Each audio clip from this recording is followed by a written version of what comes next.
In this episode, we look at big changes happening at a major seminary and what that says about the future of mainline Protestantism. That's coming up.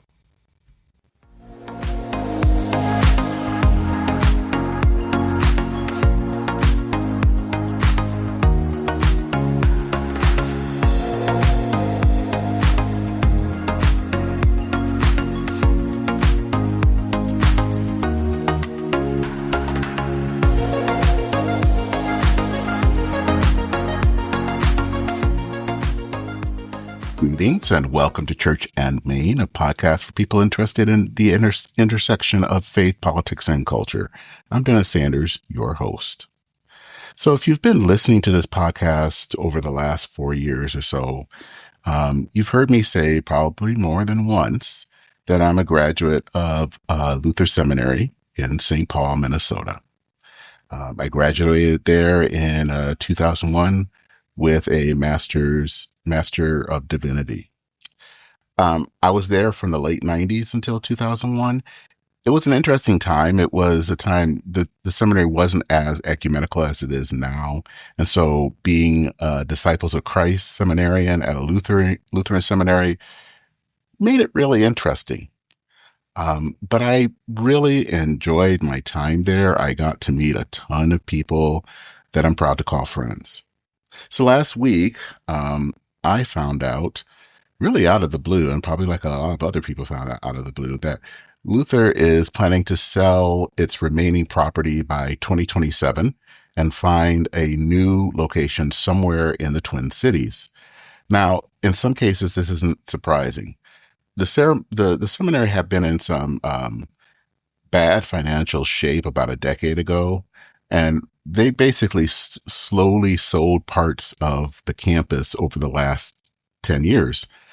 So, and this is also not the first time that this seminary has moved.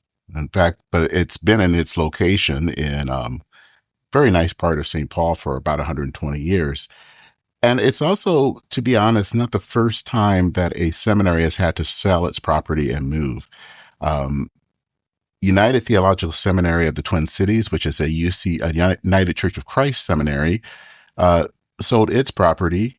It's in a suburb of St. Paul, and they sold it probably in the late teens and moved to St. Paul proper. So this is common. This has happened to other seminaries around the country.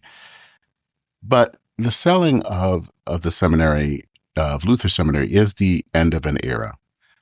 For people who are familiar with that campus, it'll be hard to say goodbye to the beautiful grounds that there are. And, there's uncertainty. They're going to be moving to a new place. And there's also going to be, at least according to the news press release that came out, a 10% reduction in staff. So that means maybe saying goodbye to some beloved professors. What's happening at Luther is, in some ways, part of a larger story. It's part of a larger story of what's going on within the church as a whole, especially within mainline Protestantism, as churches and other related bodies are really struggling of how to make their way in this kind of new and, I think, uncertain era. Last August, I happened to stumble upon an article by an ELCA pastor, Evangelical Lutheran Church in America pastor, and he wrote a provocative post on his blog that was called, "Where Will Our Next Pastor Come From?" And in that article, this author writes about the difficulties of trying to find pastors for mainline congregation. It's really very hard. It was, in many ways, I think, a very honest article. And today I'm actually going to talk to the author of that blog post, Rob Myalis. Rob is the pastor of St. Paul Evangelical Lutheran Church in, I hope I'm going to get this right, Lititz, Pennsylvania. He writes a blog called Lectionary Greek, which is a great resource for pastors, especially those of us that may have possibly forgot some of their seminary Greek. He also happens to be a grad of Luther Seminary. He graduated maybe about a decade after I did. So this is a really good conversation, one that might surprise you, one that may in some ways depress you, but it's a necessary talk about where the church is headed. And I think everyone, whether they're a pastor or a layperson, needs to hear it. So join me as I chat with Rob Myalis.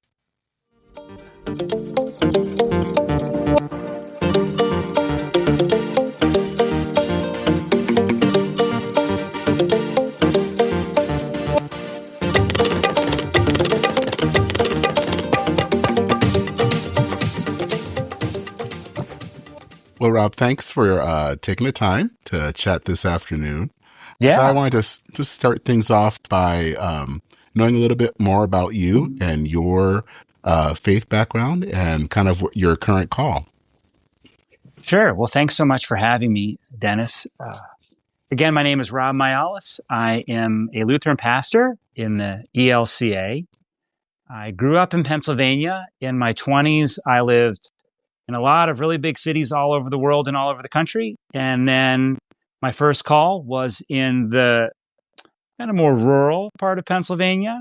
And I'm in my second call near Lancaster. Maybe some of you are familiar with Lancaster, like the Amish and all of that. And like the local giant grocery store in a lot of places, the Target has a place where, the Amish can pull in with their horse and buggy. But the town where I met is actually home to a lot of pretty modern businesses, including the world's premier sound and touring. So like when Taylor Swift goes on tour, the people doing the sound and the lights, they typically live in the town where I work. So it's kind of an exciting place where old meets new. I grew up in a pastor's family. I was born on a Lutheran seminary. I met my wife at a Lutheran seminary. So I did definitely say that I have been really involved in the Lutheran Church, but again, have also had a lot of other experiences. I went to a Roman Catholic university, living in New York City. I went to a variety of churches, including Tim Keller's. So I feel like I've had a grounded, kind of rooted background within the Lutheran tradition, but have definitely had experiences in other Protestant and Catholic traditions, both all around the country and even in both Africa and in Europe.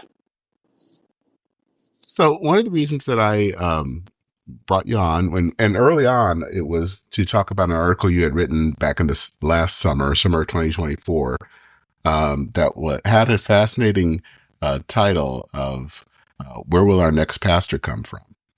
And I still want to talk about it, but I think that wanting to talk to something that is related to that and something that you and I have in common. Is that we're both graduates from Luther Seminary in St. Paul. My experience is a little bit different because of coming from a non-Lutheran background, but without that, the thing that is fascinating is that on June 10th, the news kind of became public that the seminary is selling their property. So they're not closing. They would be moving to someplace else within the Twin Cities. But I kind of wanted to talk a little bit about that because that has caused a lot of stir, both in the news and online. Obviously, I believe it's still the largest seminary in the ELCA. It has a pretty long history. But I wanted to kind of get your thoughts about that. And what do you think that means for kind of the church as a whole, especially mainline Protestantism, as we're kind of going through a lot of changes within the church at a time, which is related to the article that you wrote about a year ago. Again, thank you so much for this conversation. Okay. I'll admit that my first reaction was probably a little bit over the top. I kind of feel like it's, you have a friend or maybe a parishioner and that the marriage is going to end in divorce, but you kind of hope that it's not. You kind of know it's probably inevitable, if not even for the best. But then when you hear the news, you're still kind of sad about it. I feel like Luther selling its campus was one of those, like, I knew this was coming, but I kind of was hoping that somehow magically it wouldn't. Um, it also happened that my wife and I celebrated our 19th anniversary this week, and we got married at Luther Seminary Chapel. so, Oh, so, wow. so I think it was just like an emotional, like I'm looking over these wedding photos and like, gone, sold, kind of like that 90s song. And then they tore down Paradise and, put up a parking lot. So I acknowledge I had a little bit of a strong emotional reaction that is grounded in my own love of a particular set of memories that I have that other people don't. Um, and I think there's a lot of reasons why the move makes sense for Luther, especially as they kind of shift who they are. But I think it also just speaks in all of these changes as a church right now, no matter what, even if you have good ideas, you have resources, you have vision, even if those are present, it doesn't mean that grief isn't a part of the necessary change, even innovation process that is happening right now. I think what the seminary's move means is that the bulk of seminary education is no longer going to be done in a monastic-like setting. I would say mainline Protestantism is really moving away from training pastors as if we're going to be monks and more training us like we're going to be electricians. Hmm. And I don't mean that like in a derogatory looking down on No, blue no, collar no. work. But I mean, like, an electrician, there is some education that is needed, Mm-hmm. but a lot of it is learned more in the field. Mm-hmm. You kind of have to become an apprentice to kind of, or sort of like a guild mentality where you really have to kind of be an apprentice, then a journeyman, and then you finally can become, a full member of the guild. And so with that comes a lot of loss, but also some real benefits. I think in a lot of ways, the structure we had for seminary was financially unsustainable. I think it was also classist, if not racist, in certain dimensions of sort of its exclusivity. Um, so I get why it has to fall. I get the benefits of moving to a different model. But I still have grief over what is lost and fear about how this might play itself out, even if I know that this is where the puck is moving. So, how would you define the grief? What is it that you feel is being lost? One of my favorite novels has been the Harry Potter series. Mm-hmm. And I kind of viewed seminary for me like a Hogwarts experience, where I felt like I was going to some place that had depth and gravity and almost houses within itself and alliances and insider language and incantations we had to learn. And there were late night board games of Settlers of Catan where we were processing the uses of the law as if somehow we would master them. Arguing over, Athanasius's understanding of the two natures of Christ, thinking about, is Anselm really one who favored penal substitution, or did he have a different conception of the atonement? How the early church did pastoral care that was really far more congregational care, and how can we understand that model? How can we learn from our African churches that are practicing with evangelists within a we would consider a mainline denomination, being open to the gifts of the Spirit in ways that maybe we're not. So I just felt like to enter Luther Seminary was to enter the one holy Catholic and Apostolic Church as something bigger than ourselves, and to be but it was grounded in a locality, and so I just felt like that was just so beautiful. And so I just think that process of being in a community together where we are wrestling with our calls. And within this historic conversation that we knew was at least 2, if not 3 or 4,000 years old, was just so glorious. And I think that people go to seminary in a more distributed fashion where they're in cohorts. Again, there's something really powerful about that. The contextual learning piece is wonderful. But I do think you miss that luxury of going somewhere and just immersing oneself in that, I don't want to say eternal, but getting pretty close to in terms of human frame of an eternal dialogue around God that I just really loved. I thought it was interesting, kind of observing some of the reactions from people, especially on Facebook, that I knew. And there was a lot of grieving of the physical, the loss of physical space.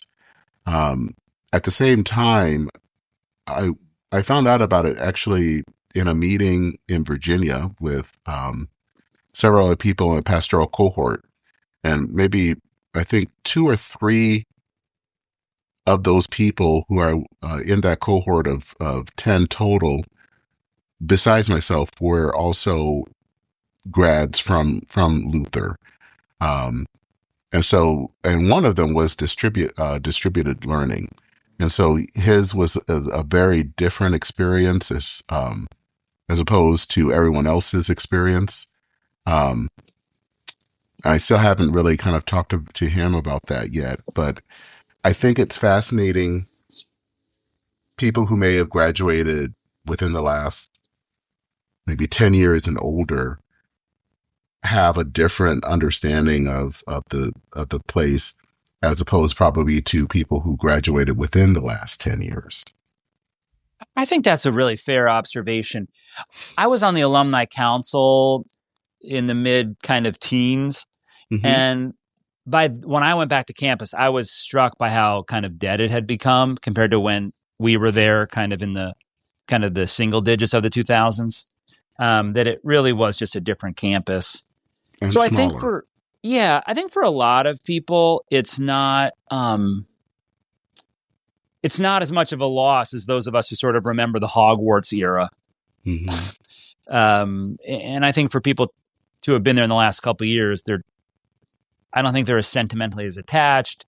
The campus life wasn't as rich. They were likely distributed students. So I think for some people, it's probably not that big of a loss. And it's probably more of like, hey, if the seminary can take its assets and build or buy a structure that makes more sense for their needs, isn't that a model for actually how congregations could function in this time?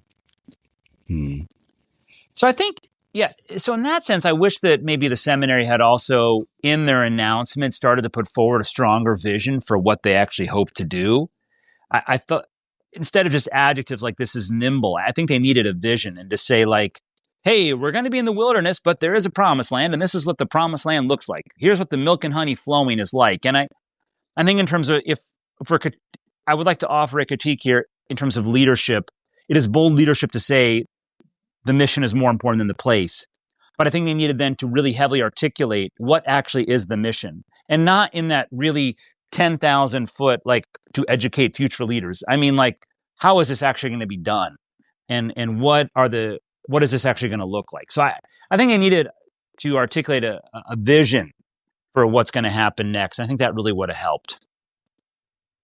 Yeah, I kind of wonder if I think that's an interesting viewpoint, because I wonder if that's also a problem within just the church in general, is that we're dealing with a time where there is a lot of change, and ways that we did things don't always work as well anymore. And so we know that we have to change, but we don't have a vision for what does that look like. And that vision's going to maybe change itself, but we're still, like, we don't really know how to describe or even try to dream what that can look like. I think in academia, we love words like liminal. It's a liminal space, a liminal time. But like businesses are all facing great upheavals, and they still have to tell their employees, like, this is what we're going to do, even if we're wrong. So I appreciate your saying that we don't necessarily know where this is going to. But at the very least, they deserve us to tell us the whispers of the spy's report of what the promised land might look like, even if we don't know it fully. Just because, again, I think that would really help into lessen anxiety and could help us say, like, oh, okay, like the vision is we're not going to do sustained campus living. We're going to do distributed learning that has small pockets where we need 40 beds because we're just going to do a cohort model, and we're going to be the best cohort seminary education you can possibly find. Like, I would just want to hear what that vision is. Because if they don't have that vision, then they can sell the land. But how are they possibly going to know what they're supposed to buy or to rent or to renovate? So there's got to be some vision that's animating this, and I think they owe it to the stakeholders to start to come out with that vision a whole lot more. Yeah, because I think the vision, even just what you had thrown out earlier of seeing seminary education less as you said, Hogwarts and or even a monastic, but more of like a trade and trade school, is in some ways a vision. And at least it's a shape of what it can look like. And at least could maybe lead some people, or at least help people understand, okay, so this is where we're going. Whereas maybe saying that we just need to be nimble, which I never like, because everyone uses that language, whether it's business or nonprofits, which also usually means, hi, we're going to cut people, which you got to do. I'm not saying you don't need to do that, but let's just be honest. It's like, we're going to be nimble. Okay, so who's losing their job? And so it's, like, there needs to be more, how do we flesh this out? Yeah, the thing that I might also, to sort of segue into what I was writing about, it also really changes who and how people go to seminary. Mm-hmm. So you really, if you were a young person who had some positive experience in youth ministry, with the church, campus ministry, camps, you're in your young 20s, like, I don't know what to do with my life. You talk to maybe a pastor at some church you've been at for 3 months, and they're like, oh, why don't you go to seminary I went to? You're like, yeah, okay, maybe I'll try it, and you go do it. But I think for a lot of people now, you're going to need to come already grounded in a congregation. Mm-hmm. And I think that opens up the door for a lot of people. But I think for some people, like that requires a certain rootedness that most people in their 20s don't yet have. Mm-hmm. In other words, I think this really shifts the model far more towards people in their 30s and 40s, if not older, rather than people in their 20s. Because, when I was like 22, 23, I was interested in immersing myself in a community at that point. The thought of like pinning myself down to one congregation where I would be after I graduated, that would have been too limiting of a vision for myself. Mm-hmm.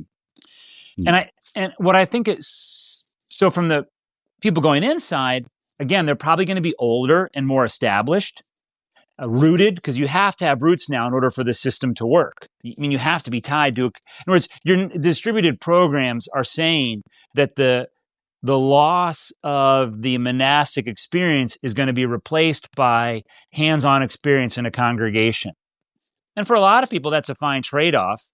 I don't know out of that how we actually produce the next generation of people that get their PhDs that can actually teach in that environment. But let's save that question for another day. And just say then again, the people coming in are probably older, needing to be more rooted. The second thing, though, from a congregational perspective, this really puts a premium on congregations producing their own pastors. I mean, the system just isn't anymore going to be producing lots of unattached people at their young ages of life willing to go wherever. This is going to produce a lot of second career people who have a particular place in time where they are connected, where their spouse has health insurance, or where their kids are in school, where they finally have property, where they have friends in a community, and they're going to want to be there. So I think it really shifts. So if you're a church right now, you've really got to be asking yourself, does this model really produce nearly enough pastors for the rank and file church? And I think the answer is no. This model is incredibly going to favor large churches that can say to somebody, hey, can you work 20 hours a week doing youth ministry while you go to seminary and take the classes? This is not going to be the 47 or 74 people a Sunday where they're scraping every penny just to pay a pastor without health insurance. They're not going to have the money for this kind of stuff. So I think that, or maybe churches that have endowments or other weird super zips, but I think this really shifts the pressure, like I've been saying in the article I wrote a year ago, where the synods, the judicatories, the districts, whatever you call them in your particular body, likely just will not have enough resources. And the congregations, if they're serious about having somebody, it's probably going to be somebody homegrown who has anywhere from a weekend's worth to 4 years of training. And I think the training standards are really going to go down now. And I think it's just going to be the Wild West as congregations desperately seek to find somebody who can minister to them. One thing that you talked about earlier about the current system and changing system is that basically that it could be rather limiting. And to use your words, you could say it could be classist and maybe in some ways racist. And that made me kind of think about that because especially in the context of Luther, I was probably one of the few persons of color at the seminary. Mm-hmm. And I also know that it was particularly for some people, and again, because I'm not a Lutheran, it was a bit easier, but if you were a person of color and Lutheran, I think it could be harder because there were certain networks or things that may make you feel outside of the process or outside of the culture. Could distributive learning change that and make it a bit more that more people have more of a chance to be kind of a part of something where they're kind of rooted in their communities, but then also can come together and meet in a cohort and maybe even meet physically a few times during the year so that it's a different way of kind of creating relationships that doesn't require just kind of totally trying to fit in when you may not. So I would say that demographically, I would be part of the majority culture. Mm-hmm. I mean, super Lutheran. I mean, I speak and have lived in Germany. On the Lutheran scale, I score a lot of points. Mm-hmm. But I felt like an outsider at Luther because I didn't grow up in the upper Midwest. I had no Norwegian heritage. I felt very much aware of like different cultural things. So there definitely was a culture at Luther that was shaped a lot by kids coming out of like 4 or 5 upper Midwestern kind of historically Lutheran schools. No doubt. Yep.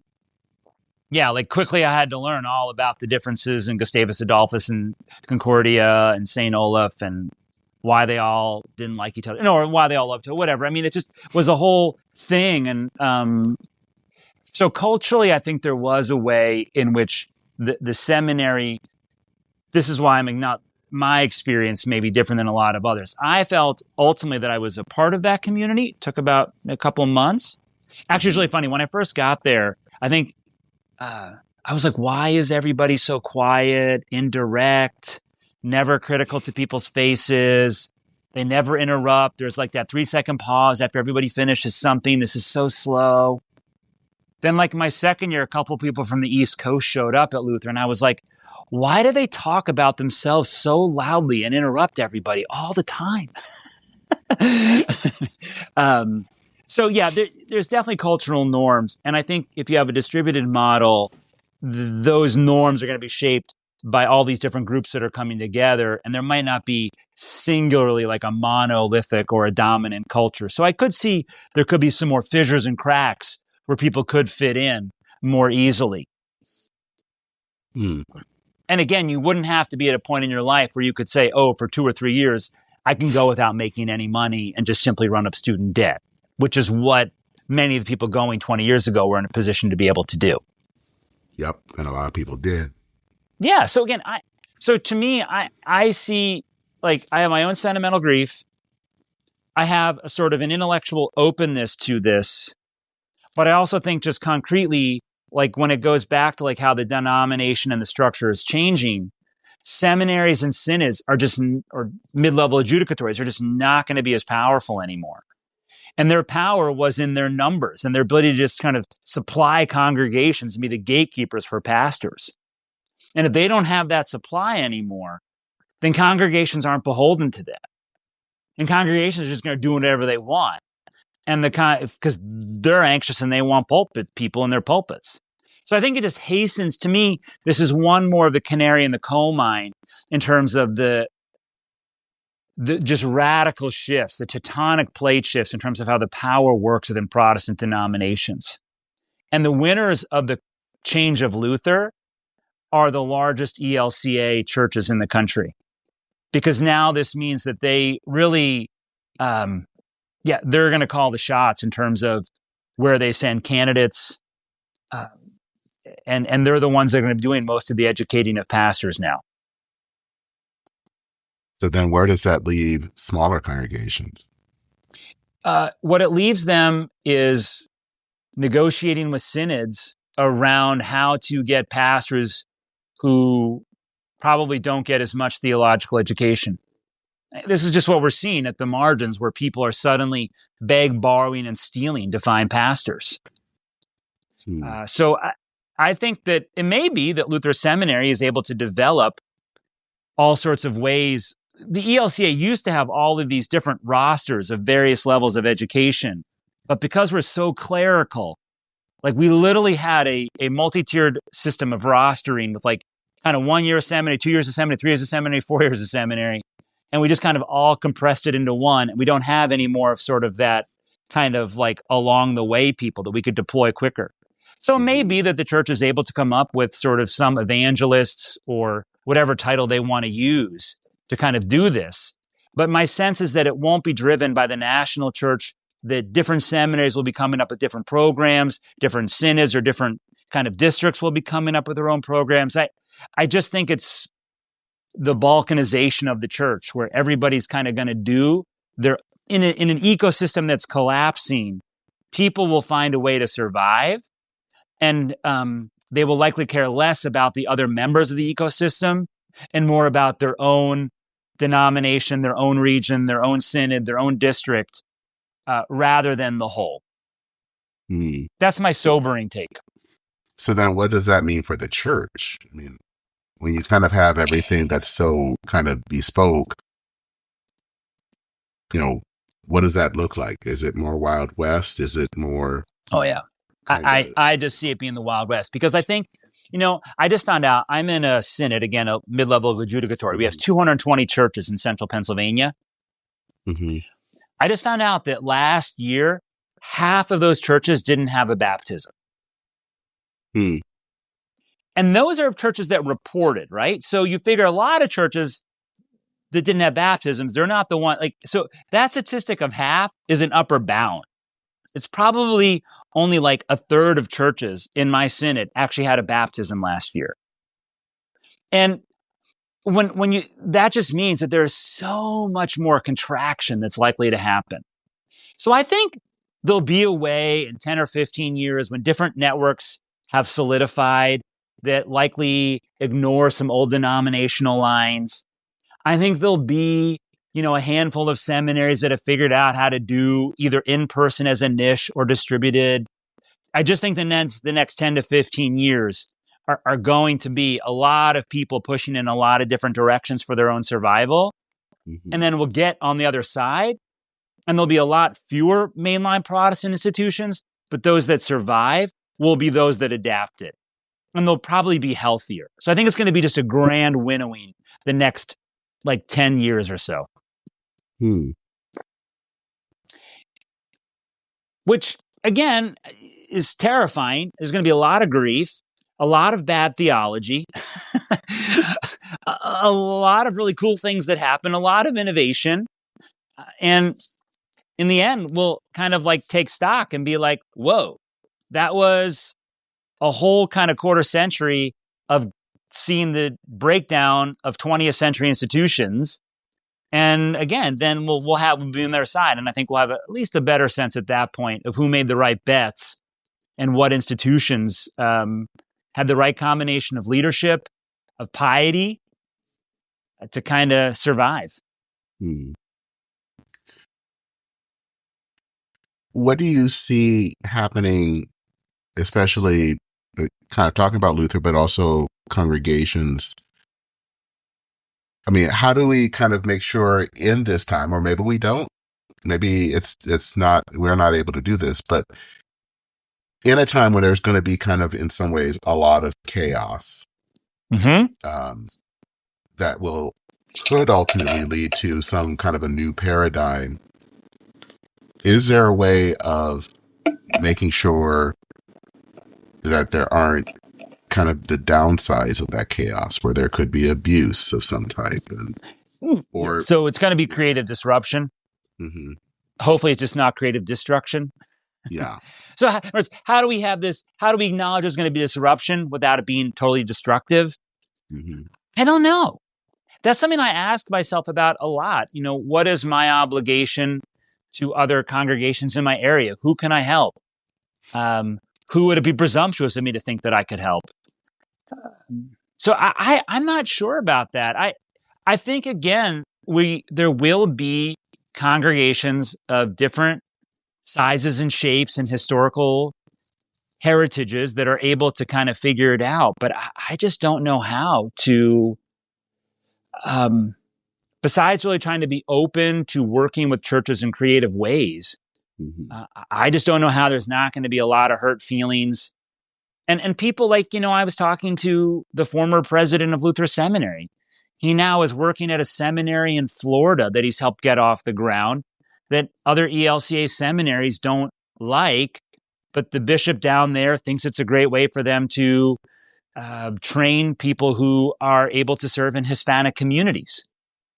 So from their vantage point, they're doing something that is innovative, reaching out to a community that wasn't able to acculturate or have easy access to Lutheran theological education. Lutheran seminaries look at them as he went rogue. So I think it's going to be a lot of misunderstanding of each other, and hopefully then just a lot of grace that everybody's trying ultimately to do what's best. But it's going to get messy, I believe.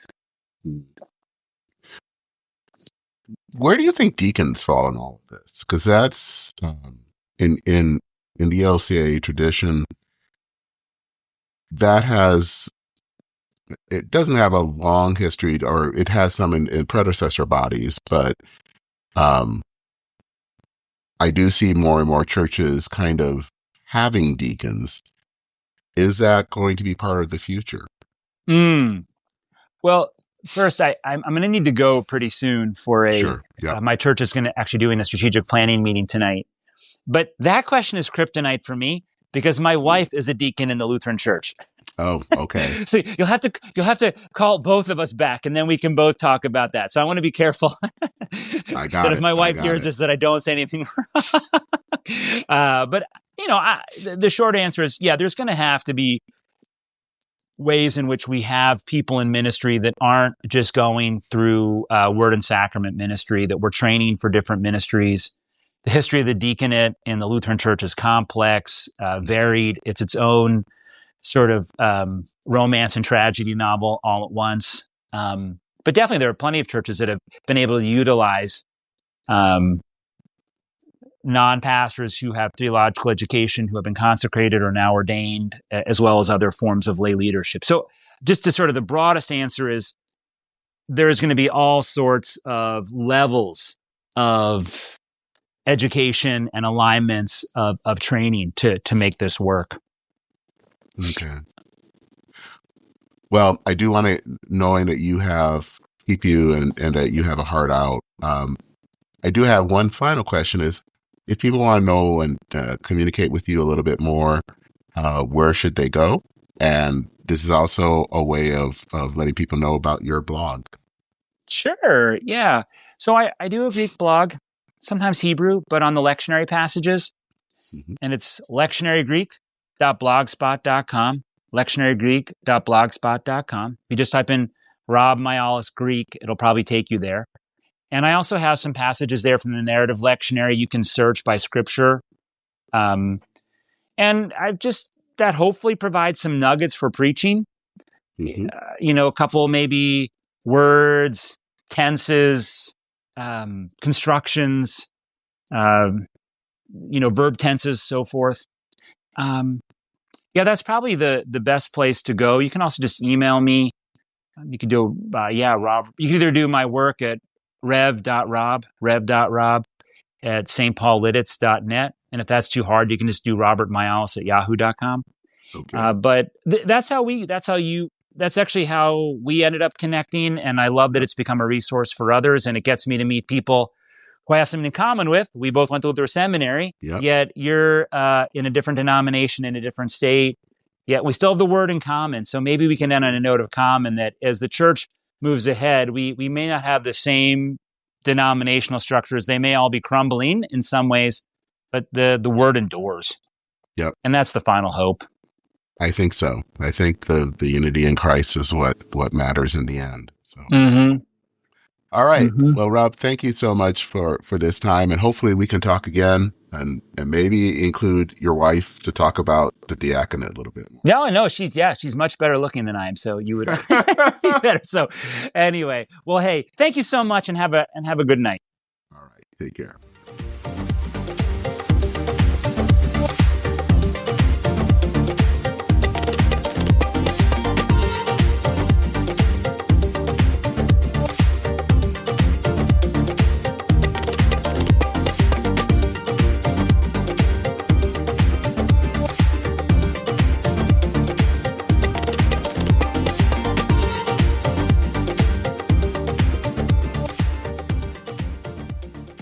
So I'm really thankful for Rob for taking the time, and this was kind of last minute to put it together. So I'm thankful for him to chat with me on about this important issue. I'd like to know what people's thoughts are, especially if you are a part of a graduate of Luther Seminary. And even if you're a graduate of another ELCA seminary, there are others out there, Wartburg, Trinity. I know there are others that are out there.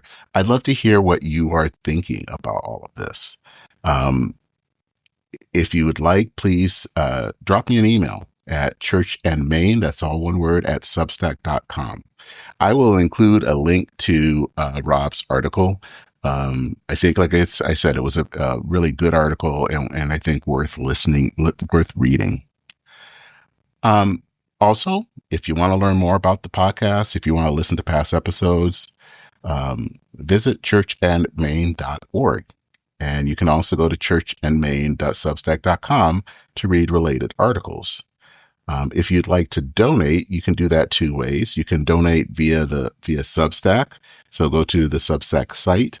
You can also go to Buy Me a Coffee to leave a donation. The link is in the show notes, and you can do that there as well.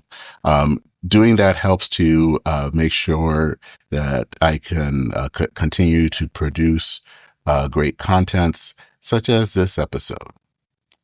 Don't forget to rate and review this podcast. You can do that on your favorite podcast app. And that really also helps others find the podcast. So I would really love if you did that. And pass the episode along to family and friends who might be interested. That is it for this episode of Church and Main. I'm Dennis Sanders, your host. Thank you so much for listening. Take care, everyone. Godspeed, and I will see you very soon.